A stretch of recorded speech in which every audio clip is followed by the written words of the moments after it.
if you're traveling with your dog and somebody else is driving while you're riding in the backseat with your pup, there are a handful of things that you're going to want to make sure that you have to make it a successful, easy drive, whether you are training or you're going on a longer car ride. The first of which is a headrest phone mount. This is going to be something that clips in between the bars of the headrest in front of you, and it allows you to clip your phone in. You can use this then to help navigate from the person who is going to be in the front of the car, because you may not be in the front seat at this point and able to see their navigation as easily as yours. So you can plug yours into the back, you can run a longer cord if you need to charge it while you are going, and you're able to very easily see the same map that they are using so that you can help them navigate from the back seat without straining anybody who's involved. This is also really good to make sure you're navigating the text that you have coming in, the information you've got coming into your phone, or documenting your travels with your dog. You can pop that right into that phone mount, and you're able to record you and your pups in your backseat while you're training, while you're traveling, for your socials, for your friends and family,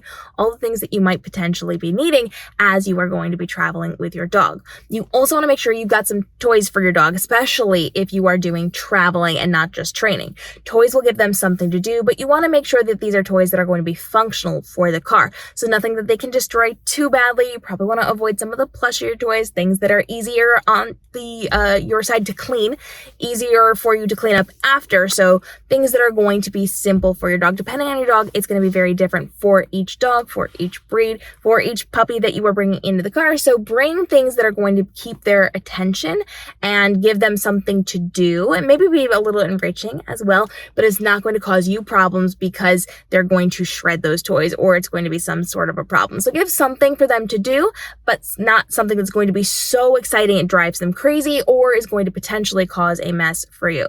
You also want to make sure you have your emergency kit where you can get it. Yeah, we keep our emergency kits in our car, usually in the trunk or somewhere where we can kind of access it. But if you are traveling, you're going to want to have access to that emergency kit in case they hurt themselves, in case they get sick and you need to clean up, in case you just need something from that kit. You want to make sure you have access to that. I like to keep mine by my feet. When I'm traveling with my dogs, I kind of build up the areas around us. So I have a room in the bottom of the car for my feet, and I will typically put it around my feet so I can very easily get access to that. The alternative for me is to keep it in the front seat, and the person who's driving can just navigate me to it or can reach and hand it to me if we absolutely need it and there's no room in the back seat. But having those emergency kits are incredibly helpful.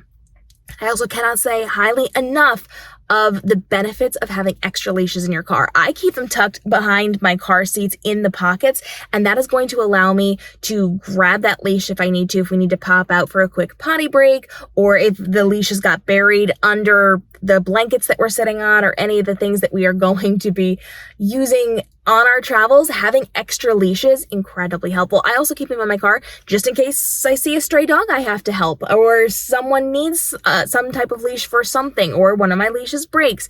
I have lots of extras for many, many reasons, and having them where I can easily access them is really very helpful. I also have car shades.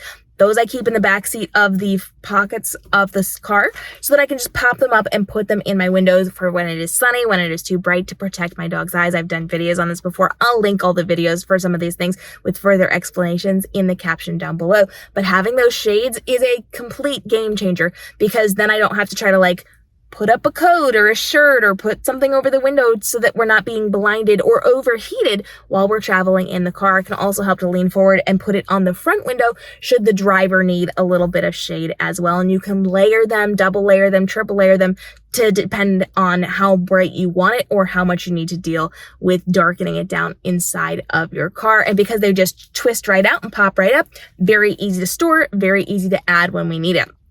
I also make sure that I keep a belt bag with me in the back seat. That is my potty trip bag for my girls. And inside of that, I am keeping things like the poop bags, and I'm keeping an extra key to my car just in case anything happens. I am keeping my hand sanitizer, that kind of thing. I've got videos on my belt bag that I use for car ride potty trips. You can check that out for full details, but I have that where I can get it. So it's very easy for me to access that so that I do not have to stress over going through my purse and trying to figure things out and trying to figure out what I'm going to need, when we just need to hop out, do our potty break, and come right back in. So it makes it a lot easier if I have access to that, so that I don't have to stress over what I might need or what I might have forgotten in the car, or heaven forbid, locking something in my car. I have that extra set of keys in the belt bag just ready to go so that I don't have to worry about it. When you're traveling in the back seat with your dogs, you want to make sure that you are making your time as stress-free as possible. So make sure you're taking out any distractions, anything they could eat or get into or cause issues with. You want to make sure you've got a good car seat cover, and you want to make sure you have everything you need at your fingertips so that it is easy and you do not have to stress while you are traveling with your pup. Now, that is not the only things you might want to have in the backseat of your car if you're in the backseat of the car with your dogs, but you do want to make sure those are the bare minimum basic things that you have. You've got your dogs harnessed in and seat belted in so that we have safety in mind, which we've done lots of videos on. We've got a full playlist on how to travel with your dogs and how to train them to be comfortable in the car and to do well with those car rides. So drop your questions down below, go through the entire playlist. Everybody's excited about it if you hear the car horn. And you have the ability to level up your pup's compatibility with traveling in the vehicle. The more time and effort you spend with them in the beginning of their life with you, the better they're going to do. My dogs can get in the car and they are perfectly well behaved, better than anywhere else, by being in the car because of the way that we've worked on them. So there's tons of information in the playlist. Let me know your fears, your struggles, your frustrations, and we'll continue to create content to help you level up as a dog parent to give your dog the best life possible with the least amount of stress and overwhelm possible while you are creating that epic life with your pup. We'll see you in tomorrow's daily episode.